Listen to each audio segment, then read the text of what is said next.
Hey, everybody, welcome back to Kill by Daylight. The day is here! Again? For some reason, we had to split the year 9 anniversary into two parts. Maybe, just maybe, don't do the anniversary celebrations at PAX anymore. That way we can, get, the information that is really needed for your anniversary chapter in, the anniversary stream the first time, so we don't have to wait for part 2 2 weeks later, but, that is what it is. Year 9 anniversary livestream part, The Deuce. I've stayed mostly clear of information. I've seen a few things. I saw his lobby animation. Dope. I love the reference to FNAF 3 where he tries pulling the bunny head open. Love that reference. Some of the voice lines I saw or heard, I guess, is a better way of putting it. And that he throws an axe. For some reason. That's all I saw about the power. That's all I saw. I haven't seen anything. I haven't seen anything else that is in... Oh, we're in full screen. Hold on. There we go. In the patch notes, I have the patch notes pulled up. We will look at that afterwards. I also did do a reaction to the preliminary notes they put up yesterday. I wound up talking for a half hour because, hey, spoilers, it's not that good of a patch, guys. It's okay, but there's a lot of things that they could have done a lot differently, including, we'll go over it when we get to the patch notes. I'll try not to talk for hours about, terribly thought out go next prevention, but I need to see my boy, okay? I need to see my boy Springtrap in action. I need to see his power. Again, I saw that he throws an axe for some reason, and it's like a debuff thing or something like that. Wow. Hey, We're here. We're back. We're back. We're back. here. I just We're hope they live make it make sense. in Montreal. We're live That's, in our studio, in our brand new studio. That's all I'll say. New studio, who this? Who right? dat? Who that palette? That is a palette that is Eric. also a coffee table. It's got coasters. You know, you recognize this, but also not a picture frame. That is actually a video screen. We're not going to make use of it today because we literally just got it installed. Streams in the future. We're going to be having a lot of fun with a lot of these. They look like static picture frames, but really excited for us to have this as a resource here in our own studio in Montreal, so we can do more stuff here. Yeah, that was the thing. That was the thing. Mr. Eric Pope revealed yesterday that this stream is now in house. I think 100% of everybody else that watches these streams thought that the set that they were on for everything else was in house. Apparently, it was in a different area. Didn't know that, so it's cool to see that they got their own little thing here. Interviews, whatever. So yes, hello, welcome. Hi, There are a lot Eric. of you out there. Dork. Thank you for joining us. This is actually our second live stream of the month of May. Earlier, we were at PAX East in Boston, where also a bunch of people showed up in person, which was an incredible delight to meet so many people I only knew as online names, and to ham it up in front of a live audience was pretty fun. So we just wanted to say thank you for that. That was our first big live event in a long time, and y'all showed up. So hopefully that means we can do more. And the only negative of that event, we were not joined by Dork. Yes. Due to visa issues. Yeah. Due to visa It was issues. really sad to be watching from the sidelines, but the hype in that room was electric. So, even being at home, but just rooting you guys, that was just amazing. So I truly hope that maybe in the future I'll be able to meet you guys in person. But for now, let's get into today's live stream, which we're talking about part 2 of our anniversary live stream with the Dead by Daylight Five Nights at Freddy's official live stream. And today, especially at PAX, you guys got a little taste about what was coming with this chapter, but now we're going to be talking about the map, the new gameplay, and the anniversary event, which is right around the corner. We just gave them an app, and now they're getting the full pizza. Yeah, the new full pizza. That's the only problem with the PAX. The PAX East stream was great. It was great. Oh my god, look at all these reels. And then you're like, hey, here's Springtrap. That's it. You got name and that was basically it. No power. No. We saw Matt Lillard's skin. All right, that's hype as hell. Yes. What do you mean that's it? You spent more time talking about The Witcher and teasing The Walking Dead than actually talking about one of, if not the biggest franchises that you have gotten so far. I, as a FNAF fan and a DBD fan, felt gypped. I'm not afraid to say it now. little underwhelming for an anniversary stream to be like, hey, the anniversary chapter is this. Here's the killer for it. That's all you get. You get a name, you get a nice little teaser image, a nice little teaser video, 15 seconds. He couldn't even say, I always come back. No, you couldn't like get him to say that in that trailer, that 15-second teaser. No? Alright. It was a good event. It's just that part, why we all tuned in, sucked. So if you are new to Dead by Daylight, which I suspect some of you are, there are a lot of people here. I'm looking at the wrong camera. Hello, camera 2. Find hard cam, come on. If you're new to Dead by Daylight, I just want to quickly explain what's going on today. We're doing our stream, obviously, and generally we try to do these when we have either a release of the full chapter or, as is the case today, a PTB. If you don't know what PTB is, public test battle. That's not it. This is a test tool for us on the development team. Truly, it's a chance for us to get the build out early, find some rough edges, anything that might not be working, and get it up to gear, up to snuff for the full release, which is coming on June 17th. So this is everybody's calling it like, oh, it's a shorter PTB. Yes, because we're now accustomed to 3-week PTBs. Remember in the good old days, everybody, when it was like 2-week PTBs? So I was like, we're going back to that for like a thing. So hopefully, I haven't seen anybody say bad things about it, but then again, from what I understand, the PTB was like down for a little bit because I think Ruthless posted the peak. It peaked at like 82,000 people playing the PTB, whereas like the last chapter only peaked at like 38,000.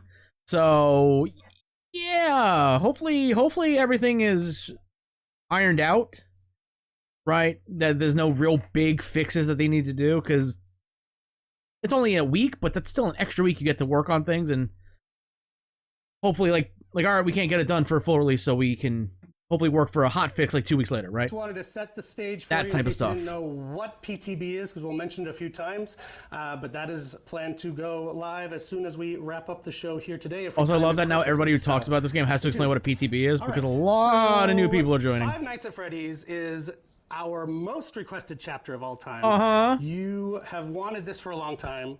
And you blue-balled us at PAX. DVD fans have wanted it for a long time. I have wanted it for a long time.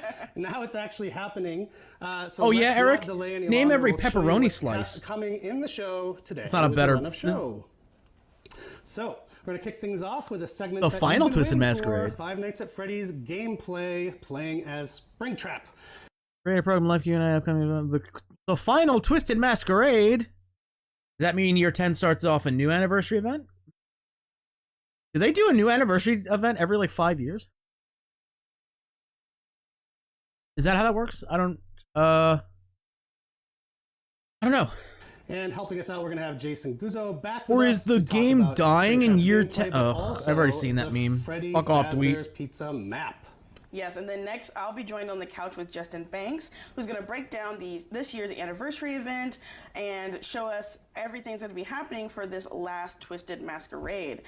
Then we'll have a new face on the couch, which is going to be Hollis from the product team, who's going to be running through the latest collections that'll be rolling into the fog here in a couple of months.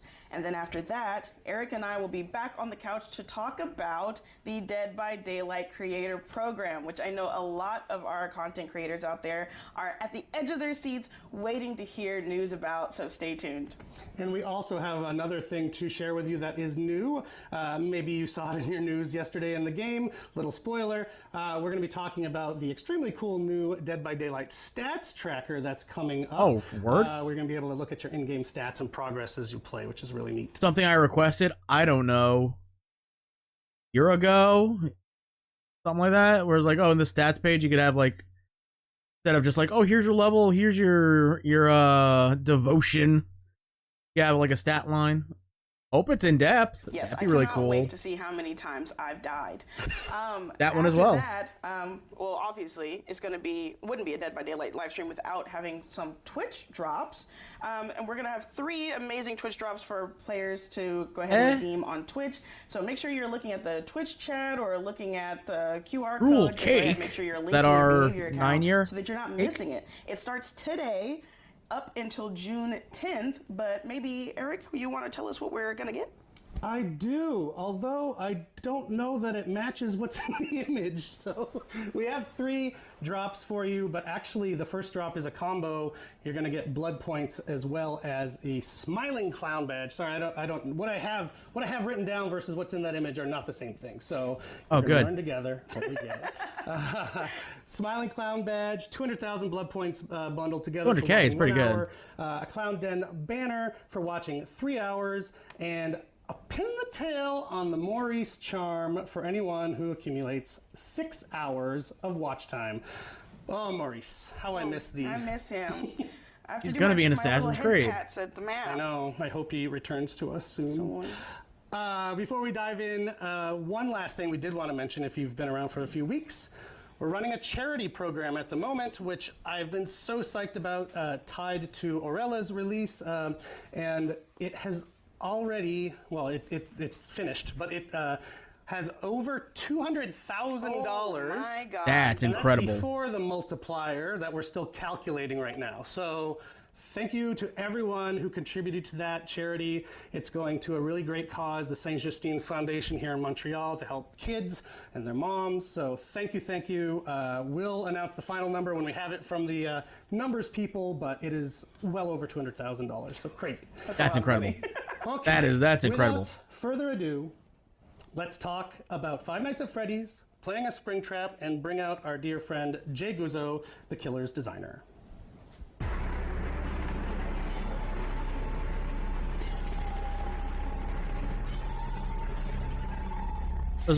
Those are noises.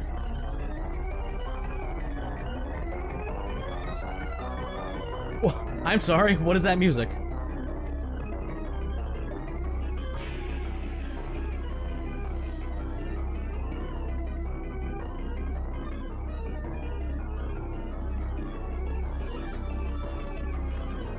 I don't know if I love it. If that's his chase music.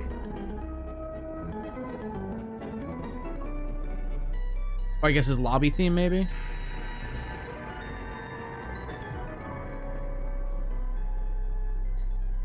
I mean, it does sound like an arcade.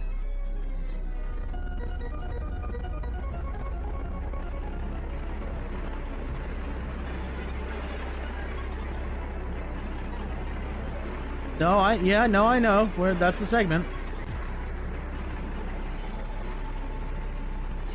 Lower that down a bit. See, it's peaking. Are we stuck here for a little bit?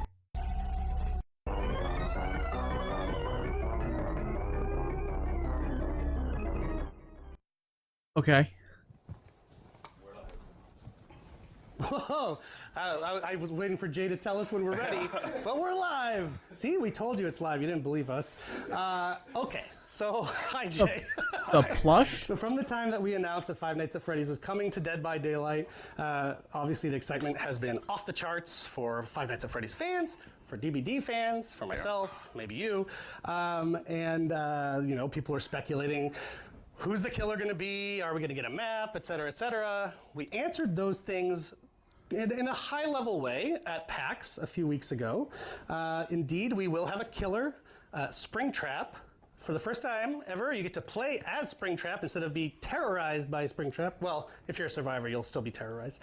Well, and also we'll be bringing in a new map. So Jay has come here to join us. And if you have watched streams before, you would know Jay from such hits as Chucky and also Dracula. Jay is the killer designer on both of those, as well as Springtrap. So how are you doing? I'm doing great, and I'm excited to be here. I'm also excited for Jay, a quick question. How do you feel they massacred your boy Chucky? Take your time. Answer it later. you to be here, Jay. So let's. Or did you massacre him because you some reason? I'll wait. I could wait for an answer why they decided, like, you know what, Scamper should be useless now. Should be absolutely useless. Into it. So as I mentioned, you worked on some pretty iconic licenses already. So when you were assigned Five Nights at Freddy's, what was it like when you first started working on that chapter? It was really interesting. I didn't have a lot of experience with it. Excuse me, my throats are a little dry today. I was obviously aware of it. I mean, everybody is. It's become so iconic in such a short period of time. but I'm going to be honest, I didn't really realize how kind of deep the lore and the story went before I started kind of looking into this chapter. So it's been cool, and like the story is way more horrifying than I ever thought it would be, to be honest. Oh yes, despite how cute it is, very horrifying. Yeah. And actually, I think that's a very initial common ground DBD fans and FNAF fans will have. Deep lore on both games, much more than you'd expect. And once you dig in, it's really cool stuff, and it goes, like you said, it goes places. Yeah. So What section of the lore did you find the fire axe? That's my question. okay, so I guess the At way what Matt Pat video was you like, and then he picked up a fire axe? For sure. You know, one of my favorite things about doing licenses like this is they give me an excuse, I guess, a reason to become like a real big nerd about one specific franchise or IP, and that's always amazing. You know, Chucky, I got to watch all the movies, and Dracula, we played the games and watched stuff. So this one, I did the same thing. I jumped in. My main thing was YouTube and Twitch, watching streams. I watched 60 to 70 hours of content. So like half of the game theorists popular videos. streamers, Gotcha. I guess we can say. Enough. All through all the games, including the VR stuff and things. You know, not just to see the games and how they played, but also the players, how they react, the community, how they react. Getting the inspiration for the experience of FNAF and Five Nights at Freddy's, excuse me. Yeah, I think that's a really special thing. You didn't just tackle it from a mechanics point of view. You wanted to understand the community. You wanted to understand the players, make them feel as welcome in DBD as possible. Dead by Daylight, sorry. No, we're going to be doing this a lot. It's just quicker to use acronyms. Absolutely. There's a lot of words. I think that's a great touch.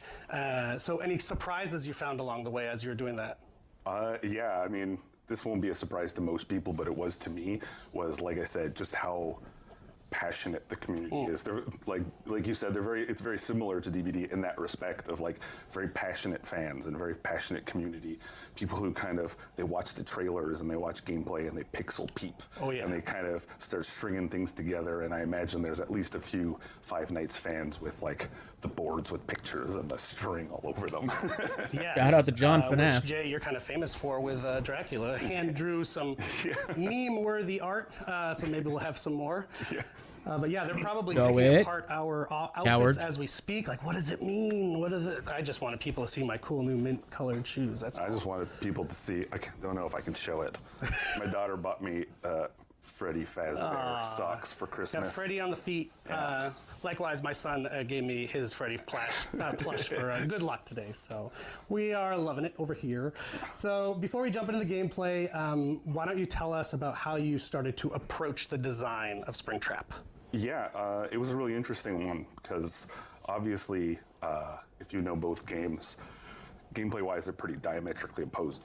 Five Nights at Freddy's is really about sitting still. You manage resources, particularly the battery. Point-and-click adventure, if you think about it. And try not to get killed. Whereas DBD is all about moving around, doing the gens. If you sit still, you're gonna get yourself Not a killed. good strategy. It's not a great idea. So it really became about kind of nailing down what the quintessential Five Nights at Freddy's experience is. Things like the security office, the battery power, all those amazing jump scares, and just kind of figuring out how to adapt that into the context of DBD.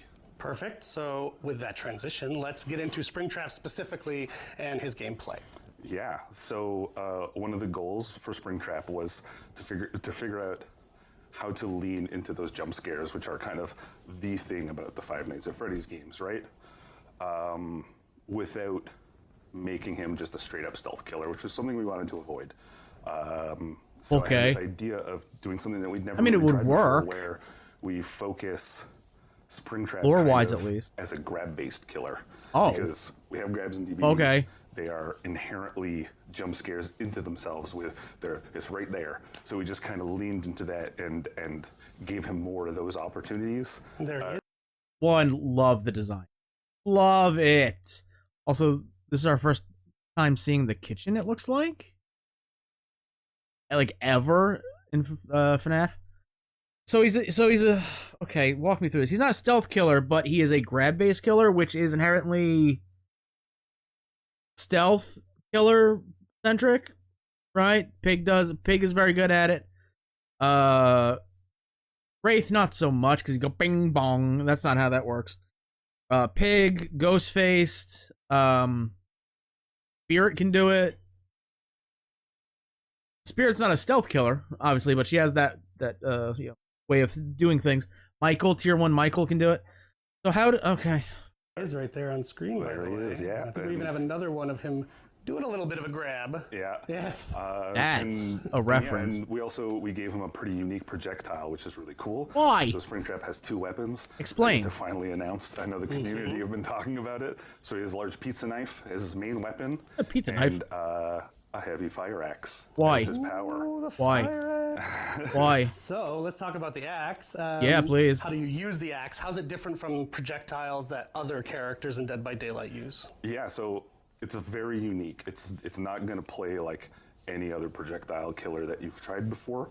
We wanted to do something a little bit interesting with it. So okay. If you throw the axe and it hits something in the environment, whether it's a missed shot or it's deliberate, it creates an AoE that lasts about 15 seconds. All my missed shots are deliberate, thank you. And if a survivor walks through it, you get killer instinct on them for a short period of time. Okay. If you hit a survivor with it, kind of gets lodged in their back while you're chasing. Kind of have an axe lodged in their back. Just a No little big bit. deal. So they can remove it manually, or they can do it quicker in co-op with another survivor. As Springtrap, you can also retrieve it yourself if you get in close. You can skip kind of the steps of downing the survivor and picking them up. You get in close to the survivor that has the axe embedded in them. You click the button, you grab the axe and the survivor at the same time. You get a cool little jump scare. Hold on. So, throw the axe, hits the ground, or the wall, or whatever. An AoE that gives killer instinct. But if it hits a survivor, it's stuck in them, they have to remove it themselves or with a teammate, whatever. But if you're close enough, you just pick them up. Do we actually have a power in the longest of times where you hit the survivor with it and it does damage, and then if you do it again, it downs them? Have we moved away from Nemesis having to 3-tap people with his tentacle? Have we moved away from that stuff? From the artist having to hit you with a crow, hit you with a crow again to damage you, hit you with a crow, and then hit you with another crow to put you down? Have we moved away from that? Because God, please make it so. That's the most infuriating time in DBD, where it's like, I hit you 5 times to down you. And then you're carrying them on your shoulder. A couple little notes. One of them is, while you have your projectile available, what the fuck? You move at 4.4 meters per second. There he is. A little glimpse of some jump scare action. But once you've thrown the axe, you actually move at 4.6 meters per second. It's something that we've never really done base kit for a killer. Okay. It makes for some really interesting tactical choices, meaning that you have to recall the axe manually. It never comes back to you automatically unless you throw it out of the map, because you can make a mistake. But yeah, as long as it's in the environment or in a survivor or whatever it is, you have to manually recall it. So it lightens his load a little bit, makes him a bit faster. Exactly. That's Perfect. interesting. So that brings us to another unique part of his gameplay, and I think super iconic to Five Nights at Freddy's, the security office. So let's get into that. Yeah.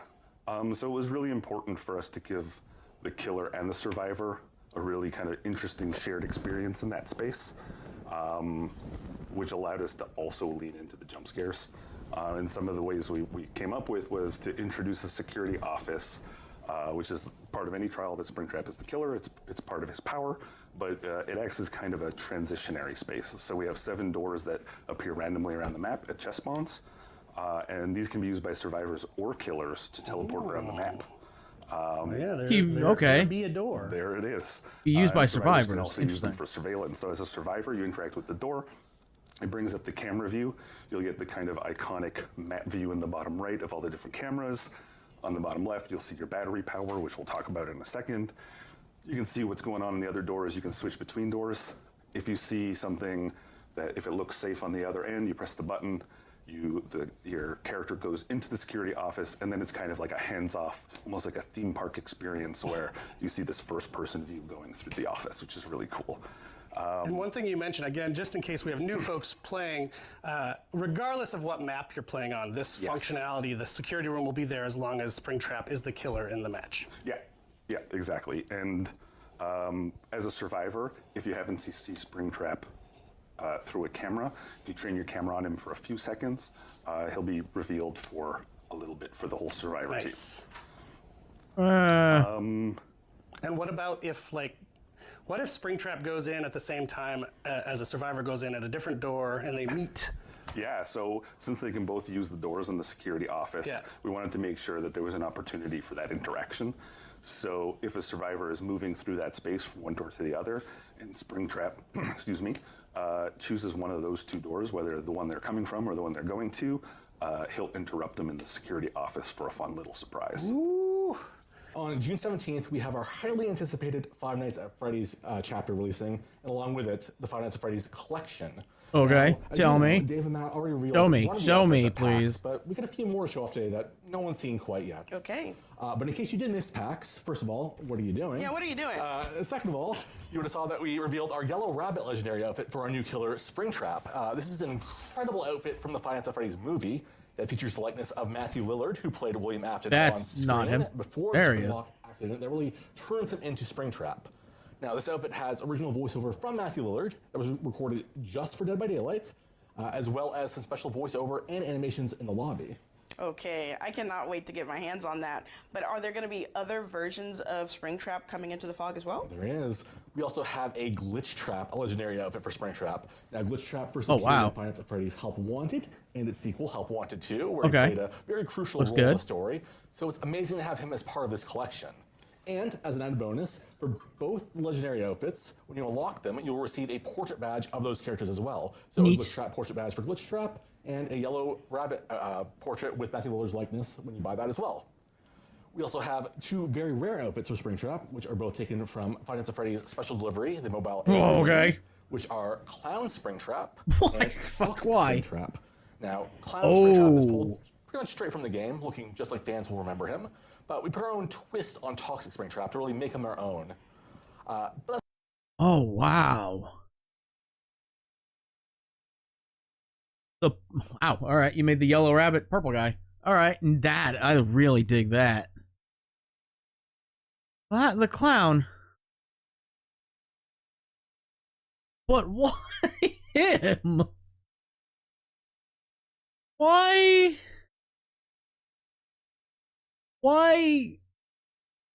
Why clown?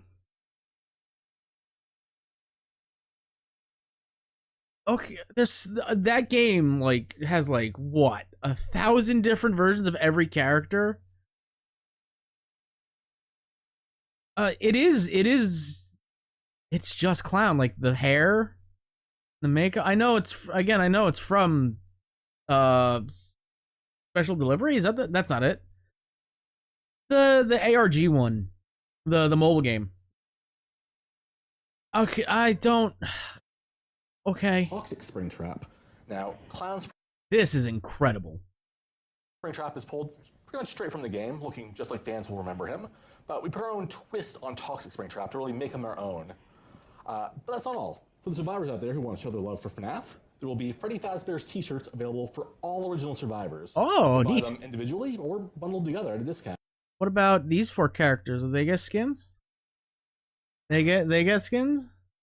Okay. Boy, that you're probably not seeing my reaction to, I guess we'll say like 80% of that stream, because oh boy, there was like nothing again. Like what like, oh man, that kind of sucked. From like they gave us a lot of information, right? I don't know what you're gonna be seeing. Like, I'll probably keep in like them talking about the power, although I didn't really provide much commentary because it's like just listening, and like the stuff about like the upcoming cosmetics, which are dope. But oh boy, behavior, show don't tell. Holy crap! Like, oh, this is what the power does. It does this, and like you could show like a 10-second GIF of what the power does. Like that's not a knock against like Eric or Dork or whoever they had on talking about anything. It's just like, hey guys, show don't tell. What the fart are we doing here, buds? Like you're telling me all these things. Like, all right, cool. What's it look like? Oh, and then onto this battery thing. Like, oh, Okay, so we're gonna go over this thing here, and then we're gonna go check out Otz's video about the Springtrap and see how everything works. Like, cause that's what I want to know. Like, it's cool. Like, you dove into the lore, and then you for some reason found a fire axe. Okay, sure. Springtrap has never been seen with a fire axe ever. Just want to note that. Also, like, no trailer? Like, I guess that'll be probably, like, closer to release. They, like, do, like, the, hey, here's the killer, like, the full, like, minute long trailer. That ends in this splash screen here. Didn't see that during that. New killer, the animatronic. Killer power, Fazbear's fright. Good. Live to kill, even when his mechanical costume became his tomb metal. Special ability, fire axe. I don't know. Armed with a fire axe that he can throw at survivors for reasons. The axe hits the survivor, the weapon becomes embedded in them, leaving them vulnerable. Survivors must remove the axe before they can be healed. Okay. Security cam. Cameras, yeah, that's what they explained. That's cool. Perks. Didn't say a goddamn thing about the perks. They talked about, like, oh, I thought I said the brain rot of a child. Like, oh, okay. The rotting brain rot of a sadistic murderer still stands on grassy plains. I do like that they said that you can go outside of it. Much like, it's on the Withering Isles, so it's in the same realm as, Greenvale. So it sounds like it'll be much like Greenvale, but, like, smaller, more focused on the central building, so. Okay. Help wanted. Love it. When you damage a gen, it becomes compromised. Oh, we're doing this again? Doing this again? Really? Alright. Compromised gen is completed. Your basic attack cooldowns are 25% faster for 60 seconds. Oh, that's bad. That's like this and like the other perk from Singularity. Like, it's I guess they learned their lesson from that perk from Singularity, which I don't remember. Like, because you used to, like, kick another gen, that's compromised, and then kick another gen. That's how you activate the perk. This one's just like you kick a generator and it's active. Like, all right, neat. That sucks. Phantom fear. When a survivor within your terror radius looks at you, they scream and their aura is revealed for 2 seconds. Goes on a 60-second cooldown. That's interesting. That's interesting to say the least. All right, that can be increased with lethal to get 4 seconds of aura reveal, I assume.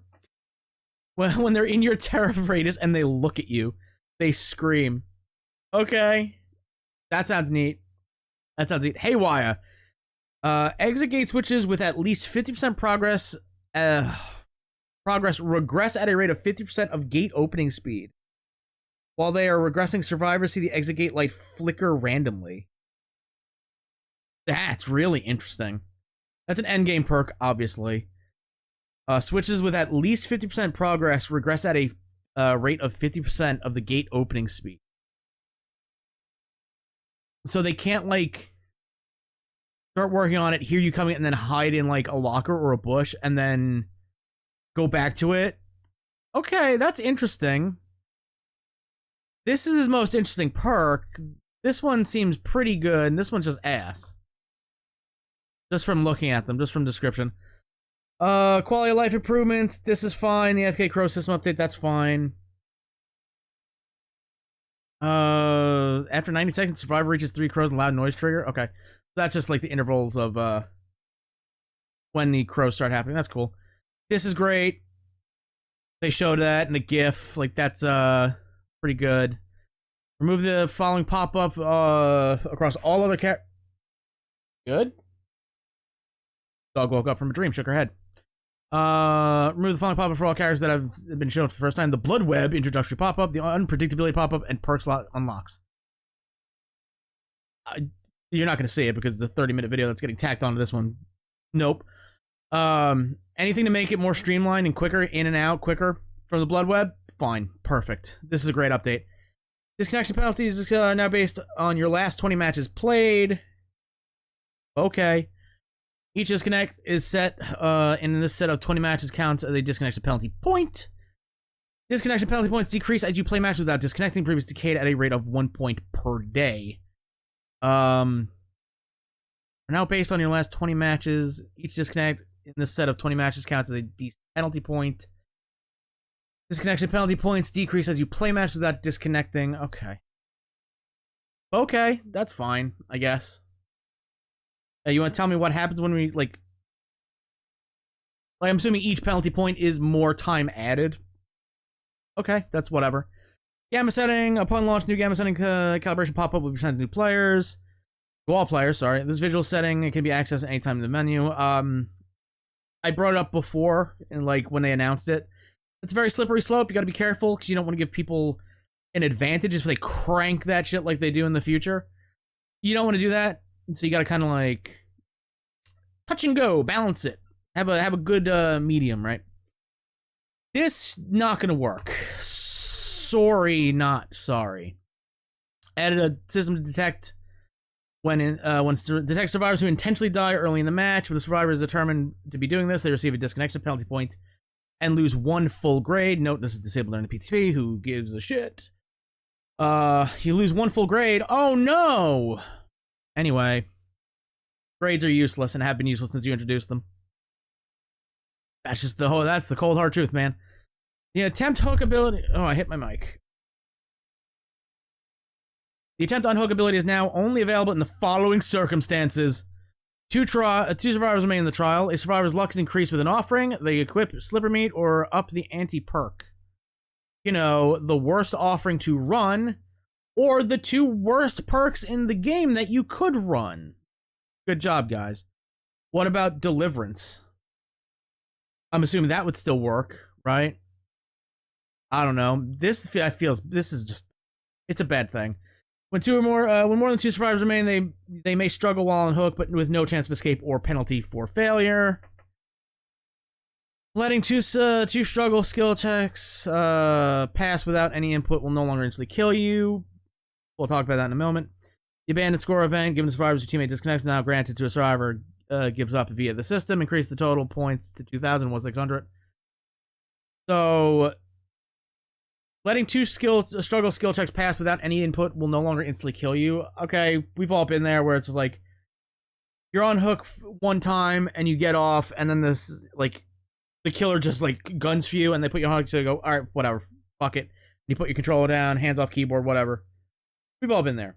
We've also been there where there's 2 of us remaining, and I get hooked on my second hook, and instead of struggling, I'm like, I'll die quicker so teammate can get the hatch. You can no longer do that? Question mark. Letting two struggle skill checks pass without any input will no longer instantly kill you. Okay. You're just giving people an excuse to be shitty. By the way, this changes nothing and will help no one. Somebody brought it up when they first posted this yesterday. You're gonna have people running slipper meat and up the ante. 2 perks that are fucking garbage. That should just be removed from the game or reworked completely into better, more consistent perks that help. They're going to be running those, and they're going to self-TK, basically. The Yu-Gi-Oh term. But, like, go next, right? Kill themselves on first hook. And then you're going to mess them going, what the fuck, bro? You could have helped us out. Why did you do that? And then they're going to go, I was trying to get slippery meat value, and then that's their valid excuse. Who gives a fuck about a disconnection penalty? If they're doing this, they don't give a fuck about that. I'd rather if they try to attempt it, they do it once and then do it twice, and they go for a third one, you disconnect them immediately, give them a penalty, give them a timeout, and then replace them with a fucking bot, because the bot will play better and actually want to play the match. That's the better system. Or, you said it, God, skimming this entire wall of text is pain. Yeah. More than 2 survivors remain. They may struggle while on a hook, but with no chance of escape or penalty for failure. Just add that. Like, let us still try to unhook ourselves, but don't put a penalty. Just don't give us the penalty of failure where it moves us to the second stage. I think that would be a much better option. Like, okay, yeah, you get infinite attempts at Kobeing. Kobeing is 3%. You also take the most exciting part about being a survivor away, which is the Kobe, because it's either I get chased by the killer, which is like, all right, that's the fun part about the game, I guess. Or 2, I sit on a gen for 90 seconds because we didn't realize that we should probably look at the problem, which is gen regression and gen progression perks, and like rework those and fine tune those. Instead, we're just gonna add an extra 10 seconds to the total gen time. Whoop-de-fucking do. Or you get hooked and you Kobe and go, oh shit, you pop off like you just won like Combo Breaker or something like that. This sucks. This hurts more than it fixes. Because again, you're gonna have shitty people running shitty perks, giving shitty excuses of why they did a shitty thing. This is bad. Good. Okay. Gotta say, shit. More update, that's fine. This is fine. Near the end of the trial, you can now activate a Mori when at least 2 survivors are alive, up to 1 survivor alive. 1 survivor must be alive, obviously, but the other one must be hooked and on struggle phase. So you hook the 1 survivor twice, and then you find the other person, you can down them and end the game there instead of having to wait for that however long second stage takes to get to the death. And then more of them, you don't have to slug them, you can just down them, more of them, game over. A lot quicker. That's fine. When the above criteria are met, you can Mori now start sacrifice remaining hooked. Yeah, okay. Change means you do not need to wait for the hook's fire to be sacrificed and able to trigger the Mori. Like I said, offerings update, you just remove realm or map offerings and things will be fine. I don't know why you're going through these tedious like motions of just like, we're gonna try a band-aid fix and not do like what should work. Like, all realm map offerings now grant a flat 20% chance to be sent to an associated realm. Duplicate realm map offerings no longer stack. The most gameplay altering offerings are now treated as secret. You will not know, it's my secret. During the loading, who gives a fuck? Like, this kills jump scare Myers easily, because it's no longer, oh, I'm gonna send us to Midwich. No, it's now like, I'm gonna roll them bones and hope. Like, just remove map offering. That's the simplest solution. It frees up the blood web. You can make the blood web a little smaller, because those useless add-ons are no longer there. Well, you guys make it so difficult to do simple shit. Or you take the most difficult route to do simple shit. Spawn rules, same applies. They now spawn within 12 meters of each other by default when possible. They now spawn on the same floor when possible. Offering a Shroud of Binding has been replaced with a new offering, the Shroud of Separation. New effect causes survivors to spawn apart from one another. Any owned bindings are now turned to Separation. Killer offerings, Shroud of Separation. What? Is it real? Okay, whatever. Who cares? Has been replaced with the new offering, Shroud of Vanishing. Its new effect. Now they all... causes all survivor spawn offerings to be rejected. You know how you have it rejected? You remove them from the game. These are the most useless... Sorry, the luck offerings are the most useless offerings. The spawn ones are the second most useless. Just get rid of both and you'll be fine. And get rid of the map offerings as well. Oh, fuck. I kept seeing people like just jerking off and going, oh my god, it's so amazing. This is a C tier patch. Like, some of the stuff is great. This is too convoluted. This ain't gonna work. Why the fuck do map offerings still exist if they're that much of a problem that you had to do this stuff to it? I don't understand that. I know the spaghetti. I know it's spaghetti. The game is made on spaghetti plate that is like the Tower of Pisa at this point. It's leaning over so slightly. And removing one meatball will have the entire fucking economy crash. But you gotta fucking try it to see if it does. Artist add-ons. These things do things. The Lich got a massive increase to everything. Including his spells are now at the start of the trial, and he decreased cooldowns and offerings and such. God damn, it's so tired. Oh shit, now Victor's able to trigger chases with survivors. Hell yeah. Killer perks that are getting buffed. They are all buffs. They confirmed it in yesterday's thingy. Call Brian increased the duration to 70 seconds. It was 60, and now the bonus generating regression is up to 150. It was 125. Okay. Thrilling Tremors reduced the they cut the cooldown in half to 30 seconds. It was 60. Holy shit. Superior Anatomy, area of detection to 12 meters. It was 8, and the cooldown is reduced by 5 seconds. Doperino. Increase the duration of terror radius. Transfer to obsession to 45 seconds. It was 30. Increase the size of the transfer terror radius to 40. It was 32. Okay. Retribution. The oblivious duration caused by survivors interacting with adult totem to 60 seconds. It was 45. Increase the survivor aura reveal triggered by retribution removal to 20 seconds. It was 15. Okie dokie. Pretty good. Machine learning. That's that one. That's the singularity one. Decreases haste value to 8%. It was 10. But increase the duration. Okay, fine. Remember me, we did nothing to it. We just updated the description. Cool. Terminus increased the perk and duration once exit gates are open to 45 seconds. It was 30. And thwack reveal area to 36 meters. Survivor or reveal is 6 seconds instead of 5. Survivor perks botany. Healing item efficiency reduction removed. Oh, fuck. Yo, botany actually might be good now. The healing item efficiency reduction removed. It was 20%. It only worked at like 20% efficiency. Kind of a counteract to like the healing strength. That's actually really good. Holy crap. Champion Light, decrease the cooldown. The useless perk. Light-footed, it's a useless perk, but we have its cooldown. Cool. Desperate measures increase scaling bonus speed to healing and unhook actions to 20. It was 14. That's like stupidly good. I love desperate measures. It's good for unhook and healing challenges. And now it's buffed to 20% bonus speed for each injured survivor. Hell yeah. All right. It was 14. That's stupidly good.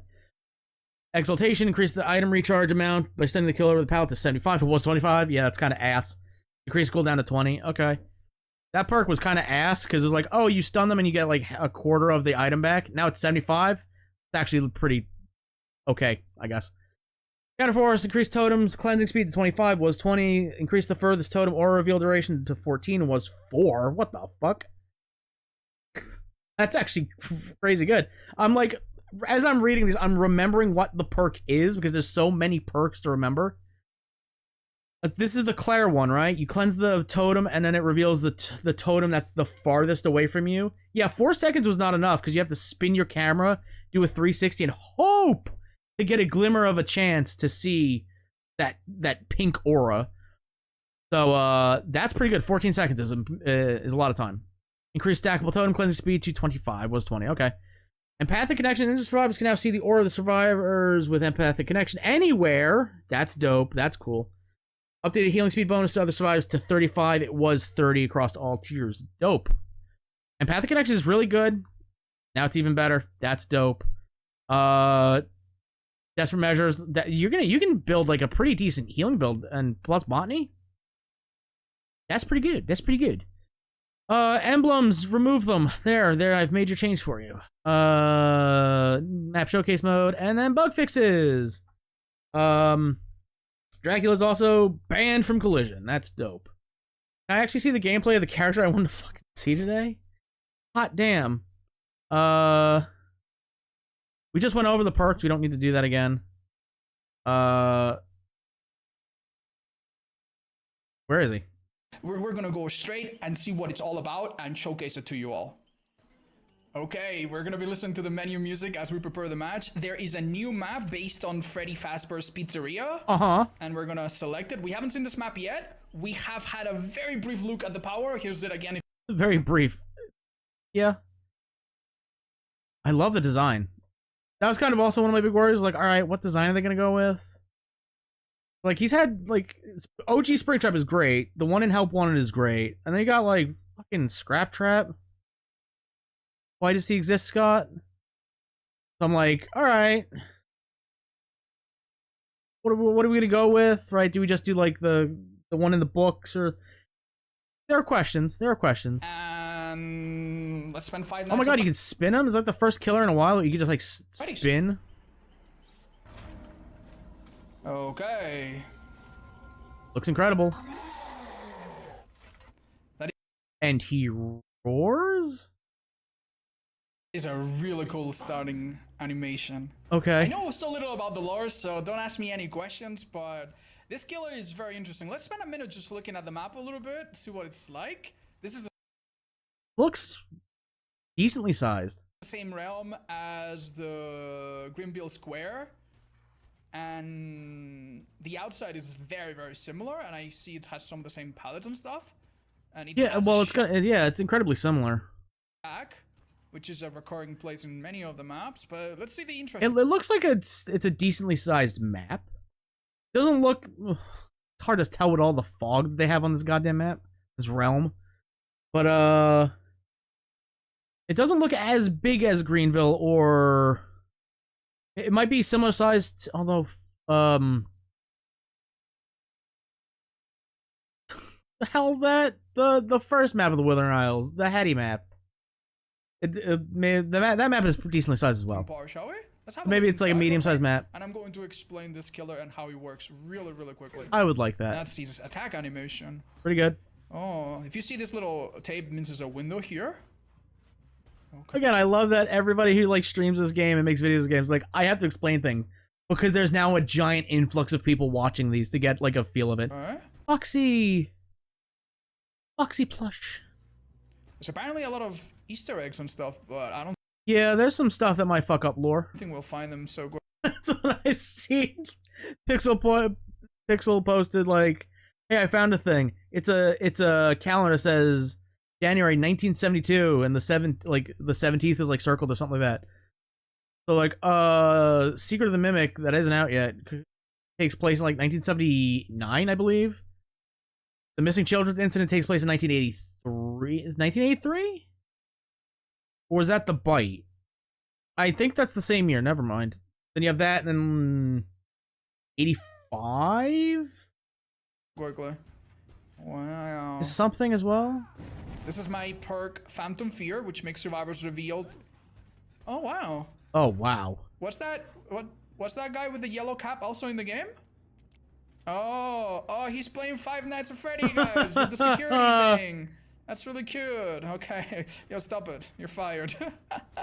Okay. Oh, what is this room? Oh. I don't know the significance of it. No, don't gloss over that. Hold up. Fired. up. Okay. Oh, what is this room? That's okay. Hold up. Ah, I'm blind. Yo, stop it. Main stage is there. Did he get? Yeah, that's there. Hold up. That's the arcade over there. It looks like. Yeah, that's the arcade. That's Pirate Cove. Wow. Yeah, that's Pirate Cove. That's Foxy. Why is Foxy out of Phantom service? Fear, which makes survivors reveal cap also in the game thing. That's really cute. I don't know the significance of it. Yeah, that's. Why is it like? I'm confused. Okay.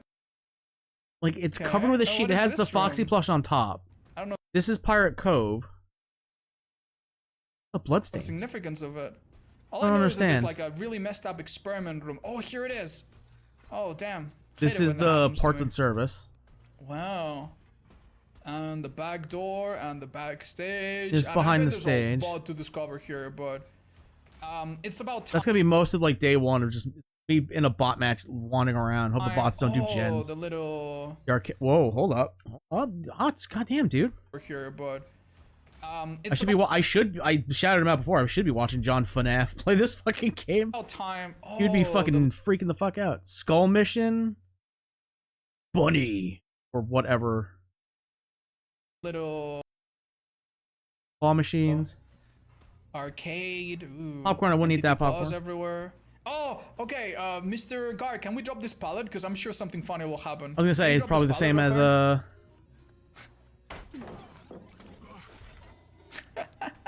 All right, so what does it look like? Ooh, that's how we Ooh, break big ol' pallets. slam. All right, so this is the normal attack animation. You just like stab and stuff. That's the lunge. And we haven't seen him vault, so let's see Oh what my it God, looks the like kitchen. real quick. You actually see the kitchen. Like stab and stuff. And we haven't seen him vault, so Looks like a kitchen. All right. let's Duly see noted. what it looks like real quick. And I'm gonna explain the two powers of this killer and Please, how please do. exactly you should be using them. Ooh, he looks down a lot He fucking vaults that shit. Holy shit. compared to other killers. So this is a killer that has two movement speeds, okay? In DBD, there are two types of killers. Killers that are basic M1 killers, like the Trapper, They move at 115, aka 4.6 meters a second. Yep. And then there are killers that are special, that move slower because they have movement abilities, such You misspoke there, Otz. You mean worse killers that move at slower speeds. Sorry, Hag. I like you, but woof. as the nurse or the And they Hag, refuse to do anything. that typically move at 110. They're a bit slower. This killer is both.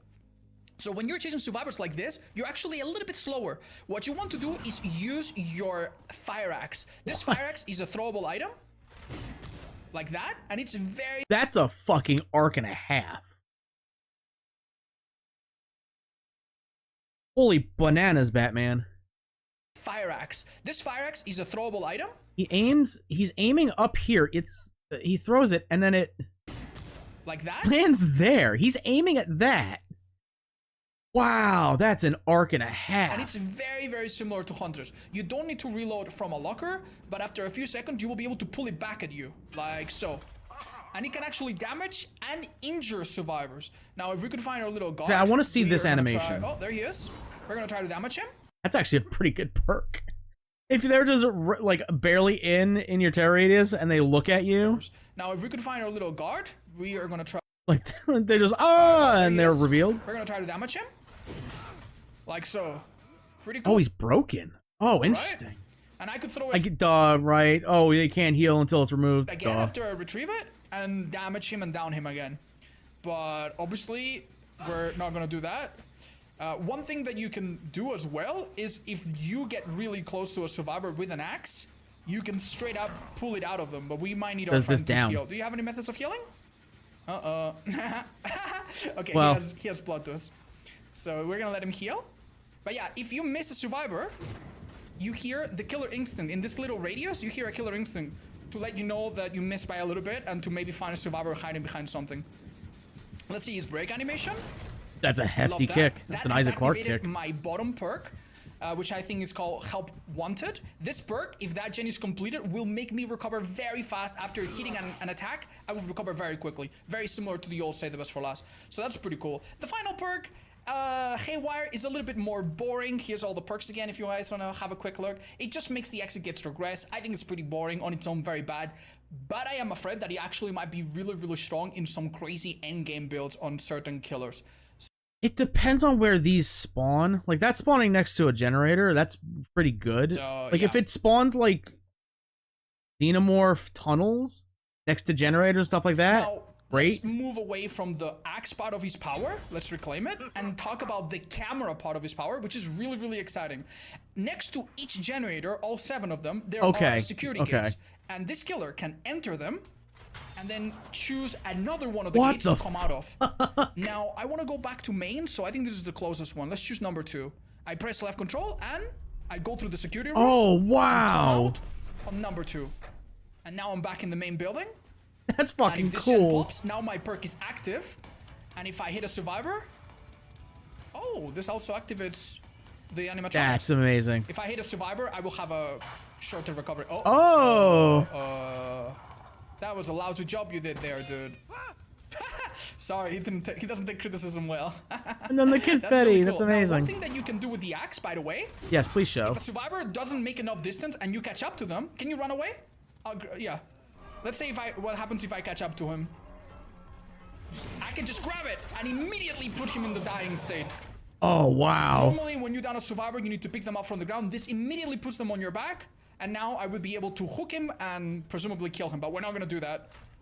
Would be too easy on you. We're actually gonna test the Mori. But before we do the Mori, really quick, I also want to explain how the survivors navigate this thing and what happens if we find them inside the room. Yeah. I want to see that. You're not getting the hatch, buddy. Can you please crawl out? Go from 6 to 5 if you can. And let's see what happens if we meet inside, and then we're gonna Mori you, okay? Alright. Oh, wow. Alright, so wait there and wait until my signal. You go from Wait until 6 my to... signal. Hold up. I Why don't we figure do out this which one is 5. Yeah, why don't you go from 6 to... whichever this one is. 2. Alright, I'm ready. 3, 2, 1, now. Oh. Oh my god, that was... Oh. He did not make his prettiest face in there. What do you think of that? Oh my god. It's time for the Mori now. Are you guys ready? Oh, that was... Okay. I don't know which angle's gonna be best, but let's try it. Alright, this is the gruesome part, okay? Look away, kids. The gruesome part. Ooh.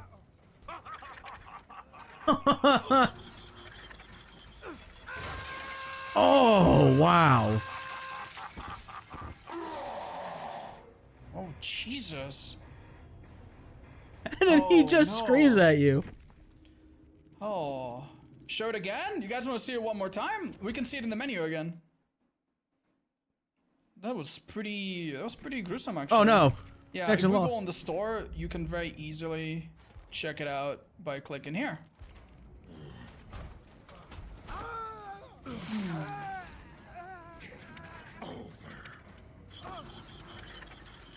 No.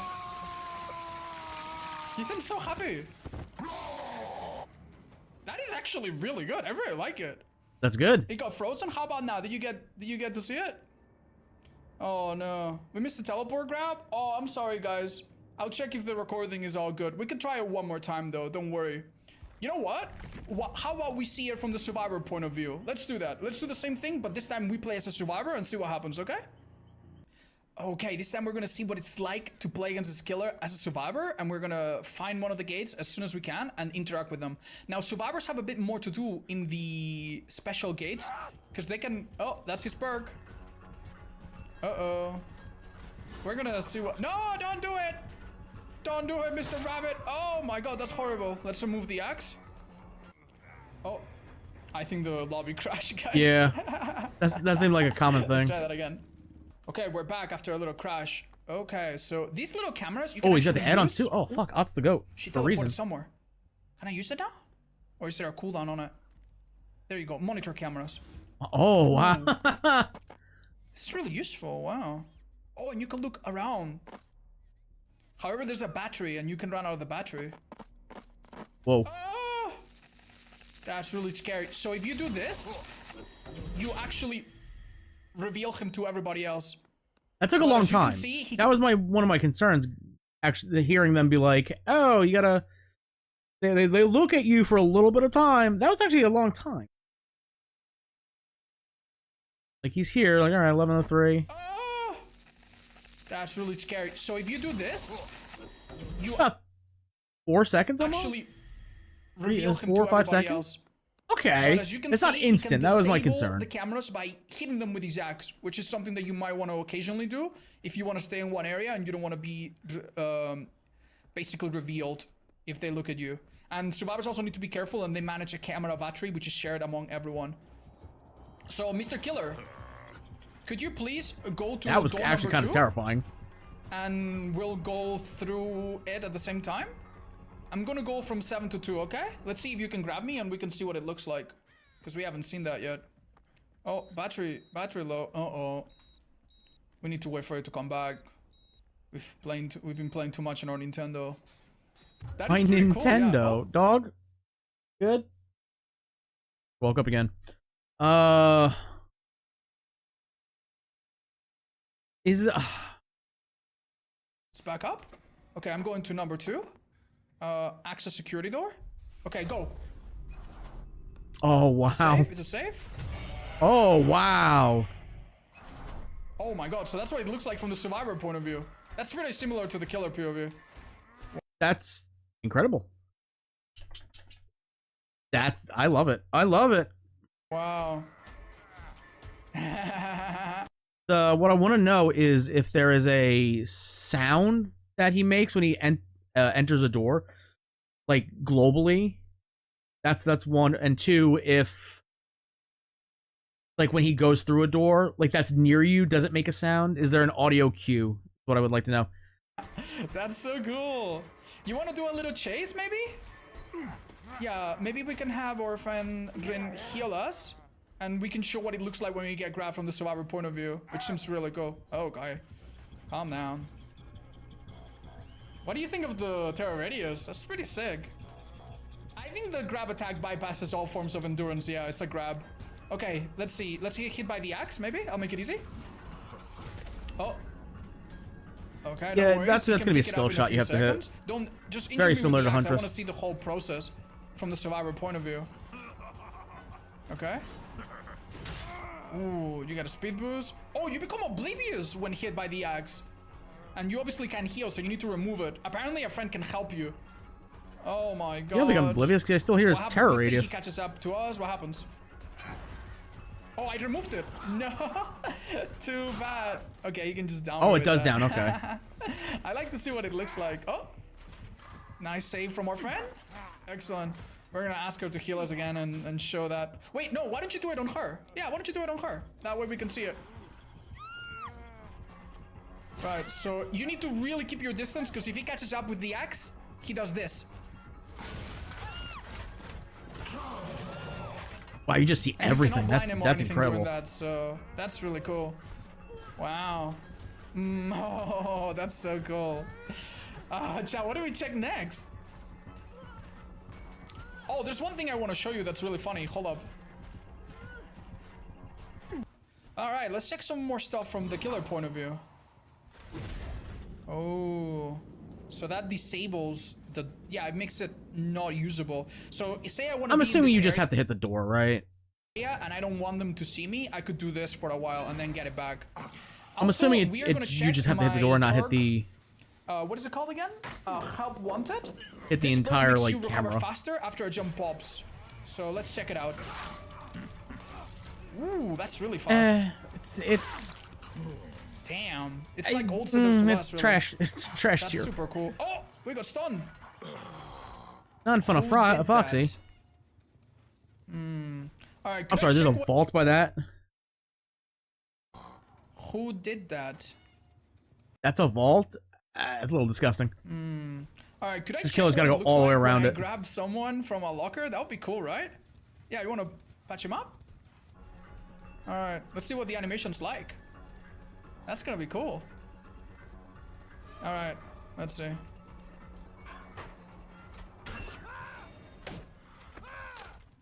I barely heard that. Alright, Yeah, you it's guys the want to see same- one more time what it looks like when a survivor gets grabbed It's the in same as everybody crazy security room? Yeah. Rin, you want to go through door number 1? I'm just gonna do it and I'll come back into it. Alright, There's no cooldown for him. number 1 now. That's pretty cool, right? That is pretty cool. Okay. Rin, could you disconnect right now? We're gonna see what the hatch animation looks like. I love to see that. Where would the hatch even spawn? Yeah, perfect. That's completely fine. Let's find the hatch and close it, because that also has a unique... Oh, there it is. Unique animation. Maybe it's cool. Nope. Alright, that's pretty vanilla. Alright, Sorry. What? maybe it's cool. Alright, that's pretty The car. vanilla. Alright, Purple car. that's pretty cool. Car. Looks like it. Alright, let's do the Mori one more time, everybody. Let's go. We've already seen what this looks like. That's pretty cool. And that's basically all the perks. The perk that makes the things progress is not too exciting. Where is the security guard? Oh, there he is. Come here, buddy. I can't get enough of this, man. It's so cool. It's good. Oh, there's different voice lines.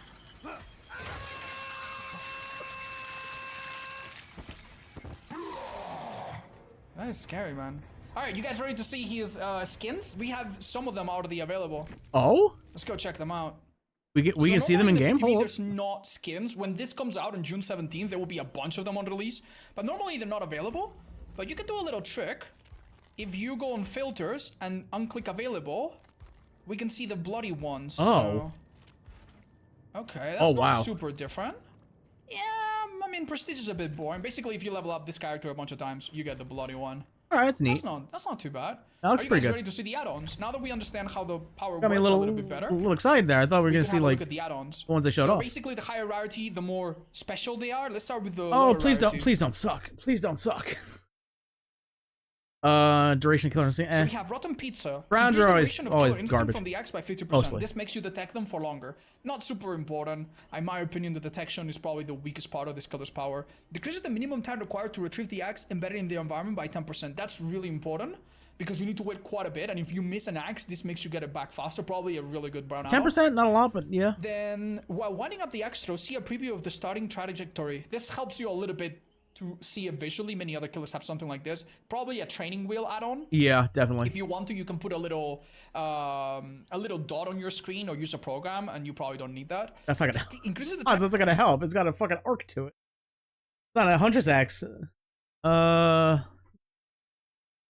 Increase the time required by 10% to remove the axe. Required for survivors to remove the axe by Okay. 10%. This is probably going to be very, very big deal. Yeah. Because if a survivor removes the axe, you don't get the super fast grab animation, and it might make you save a bit less time, right? I could see the strategy being just back axe them. What is it? Is that the fucking huntress technique? Just like just on their back, hit them close range with it. I could see that being the way to do it. Like, don't go for a basic attack if they're healthy. Axe them, they'll get that short speed burst, catch up, and then just grab them as a quick way to down them. I think that'll be the way Increases to the go. time at which you travel through security doors by 20%. Hard to see what that will be like, but it might be good. My When brain exiting a security broke. door at the- Fuck you behavior. Fuck off behavior. No, I'm going forward in time. Shit. I have to go back. That's how my brain is broken. I was like, oh, Brown, there's no yellow add-ons? That's weird. They switched the colors for some stupid reason. It's breaking my brain still. My brain is not used to like, oh, brown, then green, You'll get and the then super fast blue. grab animation, and it might make you save a bit less time, right? Increases the time at which you travel through security doors by 20%. Hard So I was like, oh, that seems really good. to see what that will be like, but it might be Like, that seems really, really good. Of course it's a green add-on. No, it's a yellow behavior. Exit a security door at the top where you gain undetectable 50% longer. You gain undetectable when you exit a security door? good. When exiting a security door at the teleport, gain the undetectable step for 50% longer. I counted more or less, when you come out of a TB, you have no terror radius and you're stealthy for about 10 seconds. So this might add like 15 3 seconds? or 4 or 5 seconds extra. That seems pretty good for a That's guy. actually really good. He's not a stealth killer, though. When an axe hits a survivor, they gain hemorrhage and mangle. Useless. Very, very, very good add-on. Super Useless. standard stuff. When an axe is embedded in the environment, increases the area of effect rates to 250% Damn. in 3 seconds. Oh. Oh, but you So decreased the basically, duration. This makes the duration a bit less, but you throw it in one area and it opens up a larger radius. This is good for fighting people. You can throw it, when you're looking for survivors, throw it behind a rock and see if someone's hiding there before without having to check. That seems okay. That might be all right. I like how big the effect is. Survivors within 12 meters of a survivor with an embedded axe gain the oblivious and if injured, broken status effects. Oh. Huh. Believe it or not, this is a very big deal, and I'm gonna tell you why. Obviously, making someone oblivious when you're super close, it's not a big deal. Even if they don't hear your terror radius, they know you're there. But think of this, right? Say a survivor is being healed and they're 90% healed, and then you hit the person that was healing them. Now they cannot finish the heal. Even if they have a medkit, even if they're 99.9, they're broken for a little while. And that could be a big deal. Oh, the colors broke my brain some more. I read it as like, oh, survivors that are embedded with the axe are oblivious. No, it's people around them are oblivious, and if they're injured or broken. Ah. Not bad for a green. Purple guy drawing. While a survivor has an axe embedded in them, any rush interactions they perform reveal their aura for 4 seconds, which will be longer if you have Lethal Pursuer, the perk from Nemesis. Not bad, not bad. Okay. Very similar to some of the other add-ons that we have, like Ghostface's yellow add-on, or I guess green add-on now. Increases the axe's weight while throwing? Increase the axe weight while throwing it by 100%. That's interesting. What does that mean? Increases the axe's weight. I guess this makes the arc different. It's probably one of those add-ons that you either like it or you don't. But But increases the weight would make the... Maybe it's straighter? I don't know. you might not want to put it on too much because it might mess with your muscle memory. Players within range of the axe area effect gain 10% haste for 10 seconds. Oh, so you can throw the axe in a small loop, and if the survivors go in there, they get faster, which you don't want, but you can use it yourself to get faster. So it's basically like a yellow bottle from the clown. Really interesting for 6 You mean, the worst part of his kit. Seconds. I love that. I say that as a clown main. The piss bottles suck. They should not have been introduced. So you could throw your axe strategically, and keep in mind that you're a slow killer, but when you throw the axe, you're a normal killer. So that's really interesting. I love that. Chica's BIB. Survivors within axe area of effect gain the exact Bib. Odds. also status. That's not bad. Unlocks potential and your out of reading ability. While moving between security doors, the repair progress of generators can be determined by the aura. This is very good for a blue. Not bad. Loot bag. When that one seems very good. Embedded in them, they gain the incapacitated status effect, which means they cannot heal, do gens, or use items, but they can still open gates and they can still rescue from the hook. Incapacitated is a really rare effect, but it could be all right. We'll see. Exit gates will be blocked with them, though.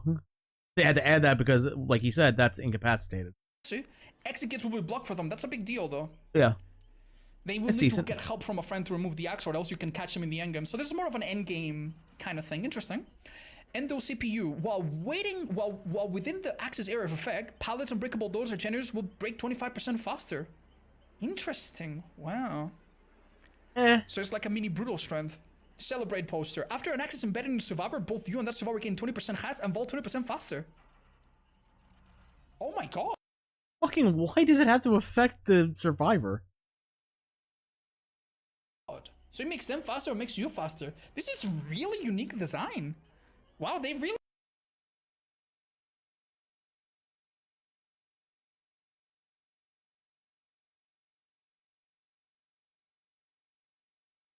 But why does it have to affect the survive? I don't know. You can drop that to 10% and just be like, oh, Springtrap moves 10% faster. Really did some crazy things, huh? Your axe gains the ability to travel through security doors and will exit straight through the connected security door. Okay, that's fun. Anybody wants to test that? I want to test that. Okay. Right now. All right, so we're gonna ask one of our friends to stay in front of door 5. And but how? Okay. How is this gonna work? It says the connected. I'm assuming it goes. How does that work? How does this work? Does it you have to throw it through 4? Or wait, what? Oh my god, he hit them! Huh. Well, how does he know which door to come out of? That's the question. That's so crazy. Oh. Oh, this is linked to number 2? And that one, so we just got okay. We just got super lucky? Oh. No, because he threw it through 7, it looked like. Oh, we got super lucky. So... Yeah, it's linked to 5. This is 7 is linked to 5. Hold up. Oh, I see. Oh, that's cool as hell. Can we test the add-on that makes you faster as well? Okay, let's see the speed. Oh my god. That is quite fast. You guys said there might be some... Oh my gosh. Lasts for a few seconds too. Wow. You guys see that effect? The only problem is it makes the survivors fast as well. Let's see what they do. Okay, now let's see what the iridescent add-ons. The iridescent add-ons are... The problem with this, like, if you're in the AoE of the axe, pallets that are in the area, pallets, walls, whatever, like, break 25% faster. Okay, so far, just seeing everything, it seems like you're gonna want to use chase perks like Brutal Strength to break pallets, so you can catch up with them faster. Maybe, Bamboozle or something like that, so if they're embedded with an axe they can't vault, or so you vault faster, something like that. I don't think this is going to be useful, because you're going to want to run Brutal Strength, in my opinion. Either the most powerful, obviously people on the PTB will be playing for 2 weeks, so that we'll have the best builds already kind of figured out by then, if the PTB doesn't just like crash all the time, or the most game-changing and the most wacky. So or they're the worst ones. I'm excited to see what they do. Either way. Iridescent Remnant. Remnant? Molten metal in the right hands is the key to immortality. Upon moving to a security door, windows and upright pallets within 60 meters are blocked for 8 seconds. Okay, probably strong, probably okay, but a little bit... Man, I should really bring us to an indoor... Oh, wait. A bit boring. We can try it out. Fast coin. Upon throwing the axe, your terror radius is copied to the axe until reclaimed. You gain the undetectable for 10 seconds. This is probably pretty wacky and pretty cool. Do you guys want to see what they look like in action? Let's test it out. That's interesting, at least. Block things. All right, you guys want to show us what it looks like when a survivor's looking at a camera? That's really funny. Hold up, I'm looking at camera 6. Hello, dude. Hi, you want to look over here? Oh, I think I missed. Oh wait, I'm now undetectable. So I could sneak up on someone with my terror radius being across the whole map. Hello, come here, buddy. Oh, okay, shall we see what it looks like when all the windows and stuff are blocked? Yeah, all right, I'll teleport somewhere. I mean, it's probably really good on this map because All right, let's go. pretty enclosed shack. map. I like this little transition. Palette blocked and window blocked for 8 seconds. That's not too bad. It's No, that's not actually super pretty long, decent. though. What's up, Nicolas Cage? How's it going? How do you guys like this DLC so far? It seems pretty exciting to me. Oh, I need to reclaim my axe. I'm enjoying this. I think this is gonna be a really fun killer. Yeah. And I'm gonna be playing this all day, probably. Come here, Nicholas. Come here. Where are you going, buddy? Let's see. Let's see if we can catch him off guard. It is pretty cool. I agree. Yeah. Okay. Okay.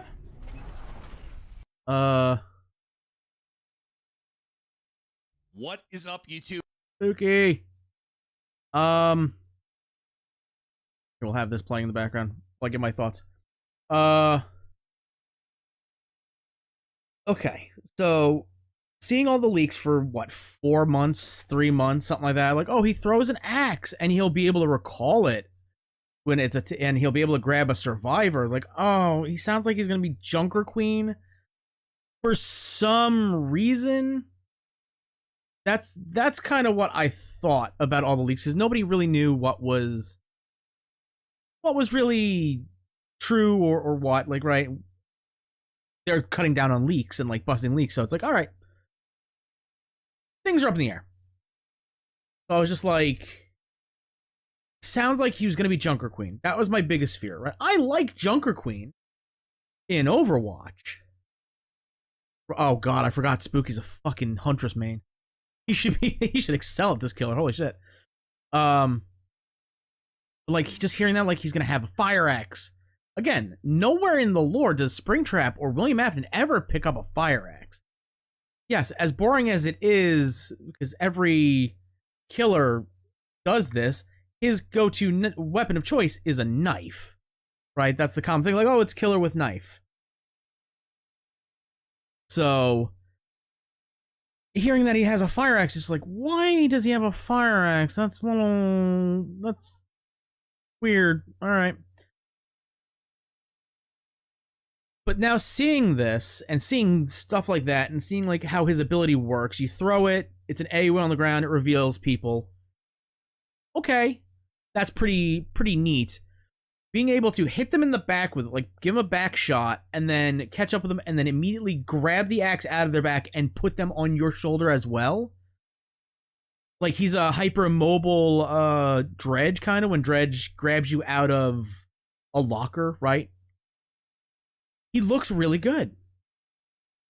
Like that, like, okay, that's the recall. He's just grabbing it off the ground. He's putting it back in his hand. Big whoop, right? He's going to take skill to hit those hatchet shots because, again, it's a very big arc. So there is that. He looks like he's going to be really fun, and I'm happy about that, right? Will he be really good? I don't know, right? Time will tell, right? People, it's first day of PTB, my first reaction to this stuff. The map looks incredible. Apparently there's a ton of jump scares around the map, like Easter egg stuff, so I'm really curious of what those are. That was a hell of a shot. Again, Spooky's a Huntress main, so, yeah.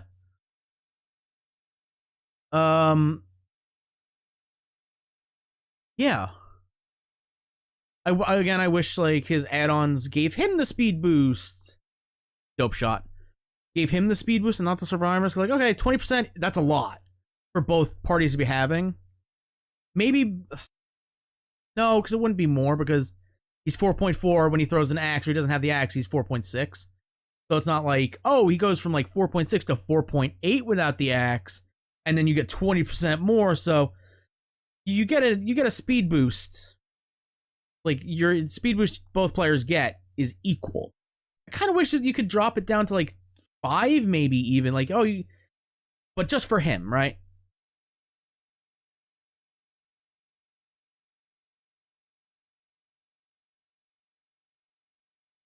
I was like, is there some weird tech here? Okay. So, I just wish that was like that, right? Because he gets a couple dope shot. Fucking Christ, spooky. Goddamn. I just wish those add-ons just affected him and not the survivors. Because again, he's going to be very, very reliant on chasing because it's going to seem like a skill shot to hit that axe because the trajectory. Or no, he didn't hit that. Okay. I'm like, or you just be spooky and just hit hatchet shots from miles and miles away. But he's going to be a chase killer. I like that you have to disable the door. Not the biggest fan that they can see you through the door, and if the ye old Swift. Oh, I was gonna cream my pants if he hits that shot. Hell. Like the whole going back years ago with the whole Swift thing, like, oh, if they run object obsession, yeah, the kill rate or the survivor rate is low, but that doesn't matter because that one person is telling the team where you are every 30 seconds or so. So like they even brought up in the stream, like, oh yeah, we don't want you just being a man in the chair and just like one person sit at the door scanning the entire thing, right? Playing a mini, FNAF simulator, basically. Oh, you do get a, hold up. You do get a visual cue of when they're looking at you. I like that. Okay. It also does take a long time to do it. Takes a long time to do that. I kind of wish... it'd be broken. I was gonna say, I kind of wished it told you what camera they were looking at you from when you were inside the security room there. That'd be a little busted, because like you could go, oh, they're right there, let me teleport them, and you can grab them, because it is a bit of an animation when you go through the security door, it looks like. That one add-on that speeds this up by 20%. It is rather fast, so 20% is going to be huge. I think that and the one that increases the undetectable are going to be really good add-ons. Again, time will tell with people playing the PTB and all that stuff. But yeah, 2 weeks. 2 weeks till he comes out. He looks really fun. He's gonna be Chase Killer. You're gonna want to use probably, like I said, probably Brutal and stuff like that. Yeah. I like it. I like how he looks. He looks fun.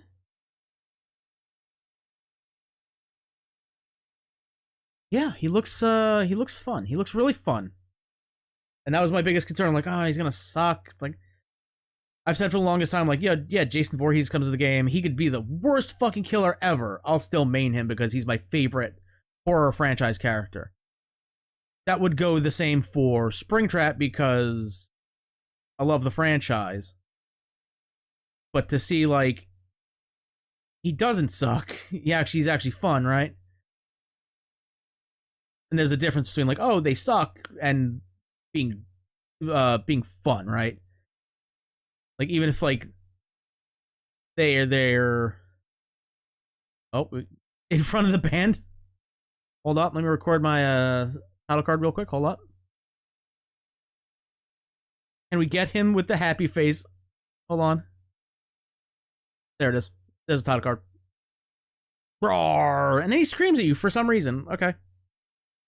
But I'm excited. I'm excited for this chapter. I was already excited. Okay, I was already excited for it. But now I'm like, oh, that's the endo that he uses to kill you at the end. That's weird. Is that a reference to the movie? That weird opening scene in the fucking movie? That might be. Yeah, I think, yeah. No, it's gonna be good. It's gonna be good. That's it. He looks really good. He looks really fun. Again, there's a difference between being fun and good. But he doesn't look buns. He doesn't look like he's Skull Merchant, right? Where they're gonna have to like... Oh, that's a question. If they have the axe embedded in them, can they go through a teleporter? That's a question. I'd assume no. Right? Because that'd be a little weird. You gotta boop into it, and then like look around and like quickly do a thing. But he could also follow you through it. Maybe he could follow you through it. I don't know. Yeah. Yeah. He looks fun. He looks like he'll be pretty good. I don't know what changes they could make. Yeah. Oh, we're gonna get to see this perk in action. It's gotta be 50%, at least 50%, so both lights are on.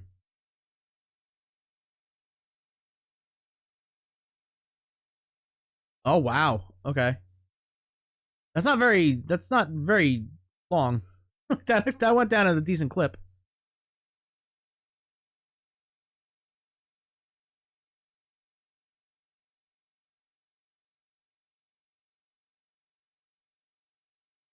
Unless that is it blinking at random. Maybe?